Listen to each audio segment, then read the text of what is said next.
ଆଜି ହେଉଛି ଜାତୀୟ ବୈଷୟିକ ଦିବସ। ଭାରତରେ 1998 ମସିହା ମେ ମାସ 11 ତାରିଖରେ ରାଜସ୍ଥାନର ପୋଖରାନରେ ଆଣବିକ ପରୀକ୍ଷଣ ହୋଇଥିଲା। ଏହି ପରୀକ୍ଷଣକୁ ଅପରେସନ୍ ଶକ୍ତି ନାମରେ ସାଙ୍କେତିକ ଭାବେ ନାମିତ କରାଯାଇଥିଲା।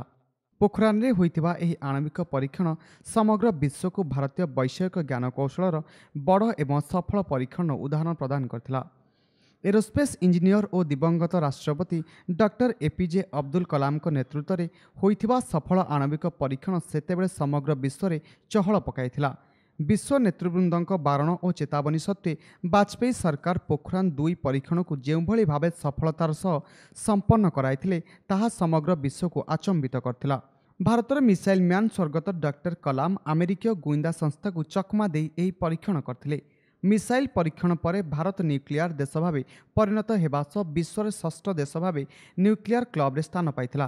ଏହା ପରଠାରୁ ଅର୍ଥାତ୍ 1999 ମସିହାରୁ ପ୍ରତିବର୍ଷ ମେ 11 ତାରିଖକୁ ସମଗ୍ର ଦେଶରେ ନ୍ୟାସନାଲ୍ ଟେକ୍ନୋଲୋଜି ଡେ ଭାବରେ ପାଳନ କରାଯାଏ। Bureau report, Konark news.